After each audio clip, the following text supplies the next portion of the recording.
बिस्मिल्लाहिर्रहमानिर्रहीम। मेरा नाम है डॉक्टर जुनैर। आज का हमारा टॉपिक है कि लड़कियों में फ़ीमेल्स में बाल गिरने की क्या वजूहात हैं और उनका क्या इलाज है। अगर आपने अभी तक हमारे चैनल को सब्सक्राइब नहीं किया तो फ़ौरन सब्सक्राइब के बटन पर क्लिक कीजिए और साथ ही घंटी के बटन को दबाना मत भूलिए ताकि आपको हमारी आने वाली वीडियोस बर वक्त मिल सके। शुक्रिया।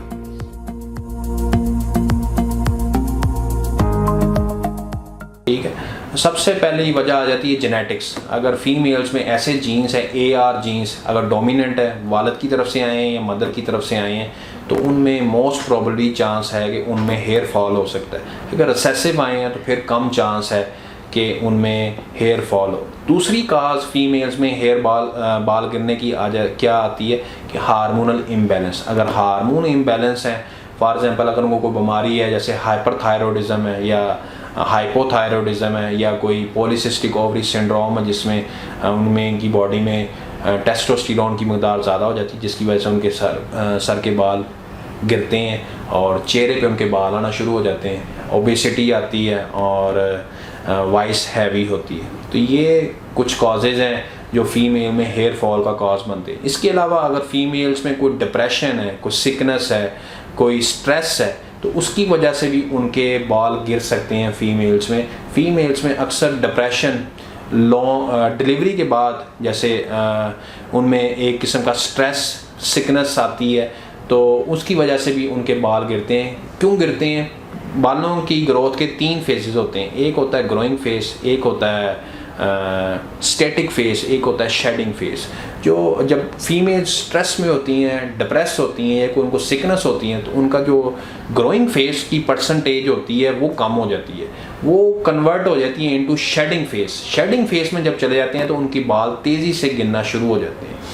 इसके अलावा फीमेल्स में मेंस्ट्रुअल साइकिल के दौरान HB की कमी होती है, आयरन की कमी होती है, तो इस वजह से भी फीमेल्स के हेयर फॉल होता है। इसके अलावा उनको फीमेल्स को कोई न्यूट्रिशनल डेफिशिएंसी है, for example vitamin C, vitamin D, vitamin E, vitamin H, अगर इनमें से किसी की कोई कमी है तो इसकी वजह से भी, न्यूट्रिशनल डेफिशिएंसी की वजह से भी फीमेल्स में हेयर फॉल रीज़न बन सकता है, यानी कॉज कर सकता है। तो ये कुछ वजूहात हैं। इसके अलावा अक्सर फीमेल्स डाई लगाती हैं, कर्लिंग करती हैं, स्ट्रेटनिंग करती हैं, तो ये जो स्ट्रेटनिंग होती है ये बालों को डैमेज करती है। अक्सर फीमेल डाइज लगवाती हैं, स्ट्रेटनिंग करती हैं, क्या क्या करती हैं, ये बालों को जो केराटिन होती है ना बालों की एक्सटर्नल लेयर की, उसको डैमेज हो जाते हैं, फिर बाल वर्नरेबल हो जाते हैं, डैमेज के बाल इजीली डैमेज हो जाते हैं।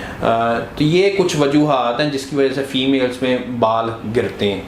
अब हम आ जाते हैं इनकी इलाज की तरफ। अगर फीमेल्स में कोई हार्मोनल इम्बैलेंस है तो हम जारी बात है और हार्मोनल ऐसी दवाइयाँ देंगे जिससे हार्मोन बैलेंस में आए और हेयर फॉल रुके। दूसरा आ जाता है कि अगर फीमेल्स में कोई न्यूट्रिशनल डेफिशिएंसी है तो हम कोशिश करेंगे वो न्यूट्रिशनल डेफिशिएंसी हम रिकवर करें और फीमेल्स में बाल गिरना बंद हो जाए। ठीक है, बाकी जो तीसरी ट्रीटमेंट आ जाती है, कुछ स्ट्रेटनिंग कर रही है, डाइंग ला रही है, तो उसको हम कहेंगे कि आप अवॉइड करें स्ट्रेटनिंग से और डाइंग लगाने से। ठीक है, और चौथी ट्रीटमेंट आ जाती है हम PRP इंजेक्शन लगाएं, जो हेयर फॉल हो रहा है उसको रोका जाए। PRP इंजेक्शन में क्या होता है कि हम आपका ब्लड लेंगे, उसमें से प्लाज्मा सेपरेट करेंगे। प्लाज्मा में होते हैं प्लेटलेट रिच प्लेटलेट होते हैं जिसमें ग्रोथ फैक्टर होते हैं। ग्रोथ फैक्टर को जब हम आपके सर पे लगाएंगे उससे हेयर आपके ग्रो करेंगे और हेयर फॉल आपका रुकेगा। ठीक है, बाकी ट्रीटमेंट्स में आ जाता है मोनोक्सिडिल स्प्रे आ जाता है, मल्टी वाइटामिन्स आ जाते हैं जिसमें विटामिन H है, जिंक है, न्यूट्रिएंट्स हैं, ये विटामिन E है। ऐसी चीज़ें प्रिस्क्राइब करेंगे जिससे आपका हेयर फॉल रुके। बाकी डायग्नोज बनना चाहिए किस वजह से आपके बाल गिर रहे हैं। फीमेल्स की हिस्ट्री बड़ी इंपॉर्टेंट है कि अगर किसी को लॉन्ग सिकनेस है, कोई डिप्रेशन है, कोई स्ट्रेस है, तो हिस्ट्री हम लाजमी लेते हैं, फिर डायग्नोज बनाते हैं, उसके मुताबिक इलाज करते हैं। तो किसी भी फीमेल को कोई हेयर फॉल का मसला हो हमसे कांटेक्ट कर सकती है। फैसलाबाद में हमारा सेंटर है, हमें आके फिज़िकली भी आके चेक करवा सकते हैं, तो हम आपके इंशाअल्लाह ताला बालों का मसला लाजमी सॉल्व करेंगे इंशाअल्लाह ताला। अल्लाह हाफिज़।